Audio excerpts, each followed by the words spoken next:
올림픽이 5세트였으면 조코비치가 우승 못했을 수도 있을 것 같았어. 치의 스트로크의 특징은 정말 길다. 다 베이스라인 한 걸음 앞으로 떨어지는데 숨을 못 쉬겠더라고요. 상대 선수 입장에서. 그러니까 어설픈 스트로크 있는 사람은 저기 조코비치한테 게임은 못 다. 하여튼 조코비치의 그 시그니처 샷 중에서 가장 위대하고 뛰어나다. 저 오픈 스탠스 백핸드.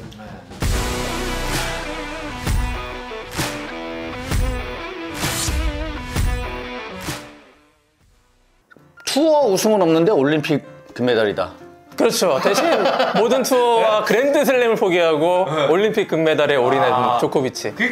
그러니까 가셨잖아요, 그죠? 네, 그거 보셨죠? 제가 이제 실제로 경기장 가본 적은 없는데 제가 갔던 경기 중에 가장 전 세계의 관심이 집중된 경기 하나, 조코비치 대 알카라스의 파리올림픽 결승전입니다. 정말 그때 미디어의 취재 열기, 팬들의 열기 이런 건 정말 잊을 수 없고. 이번에 우리나라 그 권순우 선수가 나가기로 했지만 못 나갔잖아요. 네네네. 우리나라 선수가 안 나가는 종목을 TV에서 중계해줬던 종목이 뭐가 있을까라는 생각을 했어요. 그러니까 테니스가 가지고 있는 비중은 미디어에서 아직까지 좋아. 근데 우리나라 선수가 없어. 우리나라 선수만 있어주면 사실은 굉장히 좋은 거죠, 그죠? 이번 파리올림픽에서 이제 글로벌 스타가 나와서 그 우리나라 국적과 상관없이 시청률이 높게 나왔던 게 크게 보면 두 가지거든요.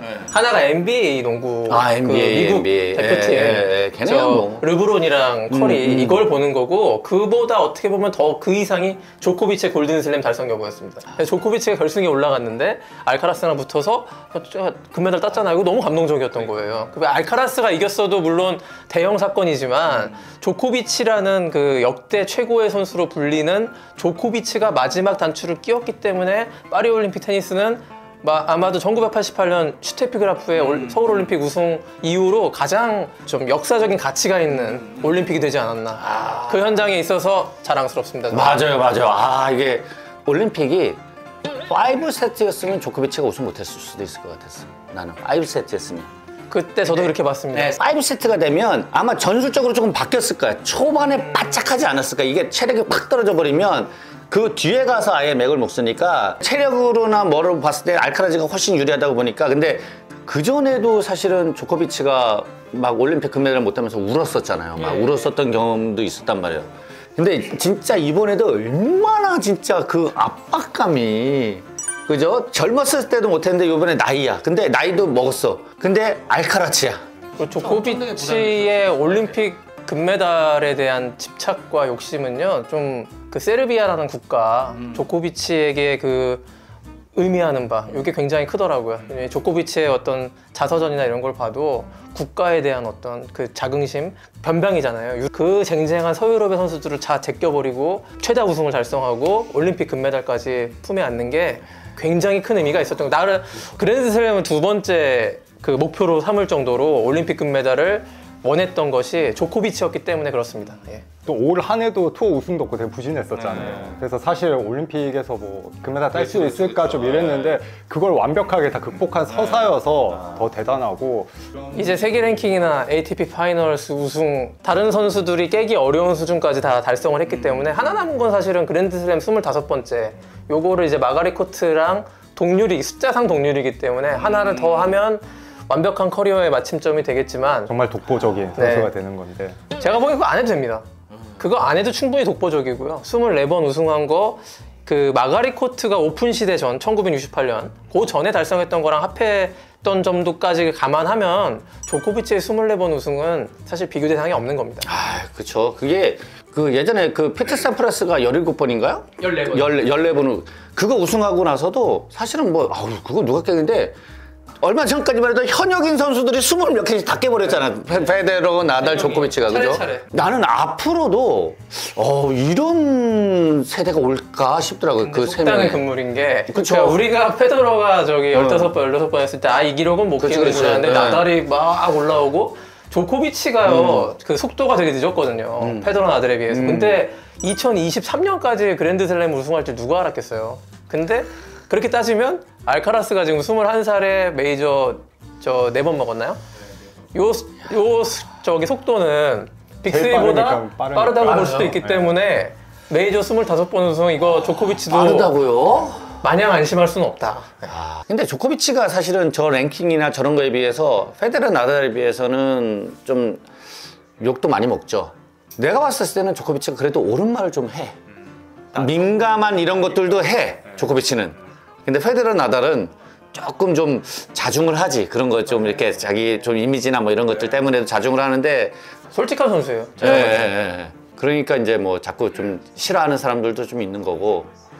근데 선수들 위해서는 굉장히 그런 바른 얘기들을 좀 많이 해요. 선수협회도 따로 만들었잖아요. 그러니까 그게 조코비치가 만든 거죠. 그 하위권 랭킹의 선수들의 권익과 복지를 위해서 조코비치가 좀 힘을 썼거든요. 페더러 나달에 비하면은. 그런 면에서는 조코비치가 좀 더 평가를 받아야 됩니다. 그렇죠, 그렇죠.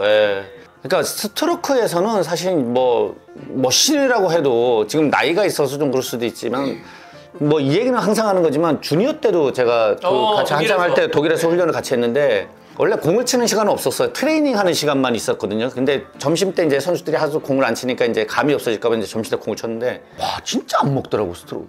그래서 내가 주니어 때 이제 주니어를 뛴 게 아니라 그때 챌린저를 우승했었어요 제가. 근데 스트로크를 치는데 야 안 먹어. 상하이 직접 직관했을 때 조코비치의 스트로크의 특징은 정말 길다. 너무 길어요. 맞아요. 다 베이스라인 한 걸음 앞으로 떨어지는데 숨을 못 쉬겠더라고요. 상대 선수 입장에선. 그거 깝깝하지. 사실은 세고 짧은 거보다 어느 정도 스피드에 길게 오면 선수가 자꾸 이렇게 부담스럽거든 물러나올 수밖에 없거든요. 그리고 같은 공 크로스를 안 주고요. 꼭 크로스 다운 더 라인 매번 방향 전환을 먼저 하니까 그게 상대 선수한테는 어마어마한 압박이 되죠. 그러니까 어설픈 스트로크 있는 사람은 저기 조코비치한테 게임을 못 다. 실수가 거의 없으니까 어떻게 저렇게 길게 잘 치면서 실수도 없을까라는 좀 그러니까 경이로운 느낌도 많이 들더라고요 보다 보면. 그러니까 조코비치의 공은 그러니까 선수들의 말에 의하면은 까다로운 게 아니래요. 그러니까 공은 쉬운 거래요. 이 구질 같은 게 나달처럼 탑스핀을 어마어마하게 매기거나 페더러처럼 총알처럼 빠르지도 않고 막 그런 건데 조코비치의 공이 이렇게 받기 좋은 건데 한마디 난타치기 좋은 공인데 그거를 컴퓨터처럼 정확하게 계속해서 보니까. 서서히 무너뜨리는. 그러니까 조코비치 같은 저런 게 자 오픈 스탠스 백핸드 다운 더 라인. 저렇게 이제 그 조코비치는 저 발목이 굉장히 유연해요. 하체 힘이 없으면 저 자세가 안 나와요. 아니 저렇게 저는 저 넓이로 벌리는 것 자체가 안 되거든요. 근데 필라테스 저런 유연성 같은 훈련들을 많이 해요. 그 자세에서 나오는 것들이 있거든요. 요가 좋아한다고 하더라고요. 저도 스트레칭을 안 하고 공을 치면 이게 안 벌어져. 근데 스트레칭을 계속 트레이너들하고 해가지고 이게 쭉 늘어나잖아요. 그럼 그 가동 범위가 넓어지면서 그 공 치는 그 자세나 이런 스텝이나 이런 것들이 훨씬 달라져. 맨날 저기 심판 체어 엄파이어 석에다가 다리를 이렇게 올려놓고서 그 이렇게 끝까지 올려놓고 막 그 스트레칭 하고 있더라고요. 훈련할 때 보면은. 그리고 저게 사실 저 자세에서 저 스피드가 사실 내기가 쉽지가 않거든. 하여튼 조코비치의 그 시그니처 샷 중에서 가장 위대하고 뛰어나다. 저 오픈 스탠스 백핸드. 그 2022년 윈블맨이 기억하세요? 야닉 시너한테 했던 거. 오픈 스탠스 백핸드로 패싱한 다음에 잔디에 넘어져가지고 슈퍼맨 자세 이렇게 한 거. 그게 조코비치를 상징하는 최고의 장면이거든요.